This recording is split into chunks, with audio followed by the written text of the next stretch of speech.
Novel corona virus विश्वव्यापी महामारी का रूप इख्तियार कर लिया। ऐसे में जरूरत है हम सबको एक दूसरे का साथ देने का, क्योंकि यह खतरनाक बीमारी न बंदूक से डरता है, न तलवार से, न तोप से डरता है, न ही बम से।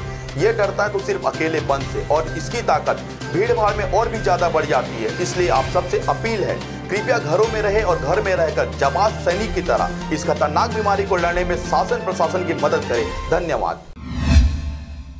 छत्तीसगढ़ की महत्वाकांक्षी योजना नरवा, गरुआ, घुरुआ और बाड़ी के तहत ग्राम पंचायतों में गौठान का निर्माण किया जा रहा है। इसके तहत सड़कों पर घूम रहे मवेशियों से राहगीरों को छुटकारा तो मिलेगा ही, साथ ही ग्राम पंचायतों में मवेशियों के लिए एक निश्चित ठिकाना सुलभ हो पाएगा। इसी को ध्यान में रखते हुए इन दिनों पूरे छत्तीसगढ़ में गौठान का निर्माण बड़े जोर शोर से किया जा रहा है। यह बात अलग है कि हर जगह पर कुछ ना कुछ कमियां जरूर देखी जा रही है, परंतु फिर भी एसडीएम और सीओ की निगरानी में सरपंचों के द्वारा कहीं अपने पैसे से तो कहीं सरकारी फंड से गौठान का निर्माण किया जा रहा है। इसी के तहत मुंगेली जिला के पथरिया ब्लॉक अंतर्गत आने वाले ग्राम पंचायत चंदली में गौठान का निर्माण किया जाना है, जिसके लिए अधिकारियों के द्वारा जगह का चिन्हांकन किया गया, परंतु इस सरकारी जमीन पर कुछ ग्रामीणों के द्वारा अवैध बेजा कब्जा कर सीना चौड़ा किया जा रहा था। इस दौरान कई बार बेजा कब्जा हटाने की कोशिशें की गई, परंतु फिर से गांव के दबंगों के द्वारा वापस से बेजा कब्जा कर लिया जा रहा था,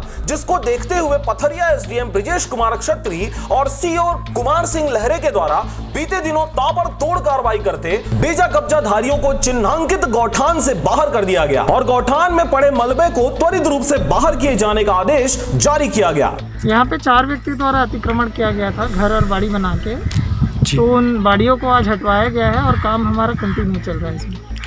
नहीं, अभी हमारे यहाँ 33 जो गौठान थे वो उसका निर्माण पूरा हो गया है और जो भी उसमें सैंक्शन राशि थी उसके अकॉर्डिंग उनका खर्चा भी हो गया है और भुगतान भी हो गया है। अगर कहीं पर लगता है कि भुगतान नहीं हुआ है तो उसको तत्काल हम करवा देंगे। गौरतलब बात है कि हर ग्राम पंचायत में दूर दूर तक बेजा कब्जा देखा जाता है, जिसकी वजह से गांव की सुंदरता कुरूप हो रही है, परंतु इस ओर किसी के द्वारा कोई भी जहमत नहीं उठाया जा रहा। ऐसे में एसडीएम ब्रिजेश कुमार क्षत्री के द्वारा किया जा रहा यह कार्य सराहनीय है। ऐसे ही हर ग्राम पंचायतों से बेजा कब्जा हटाने की आवश्यकता है, जिससे गांव की सुंदरता, खुशहाली फिर से लौट आए। बहरहाल ग्राम पंचायत चंदली से बेजा कब्जा हटाने के बाद एसडीएम ब्रिजेश कुमार क्षत्री ने कहा, पथरिया क्षेत्र के किसी भी ग्राम पंचायत में आधे अधूरे पड़े गौठानों को जल्द ही उनकी निगरानी में पूरा कराया जाएगा।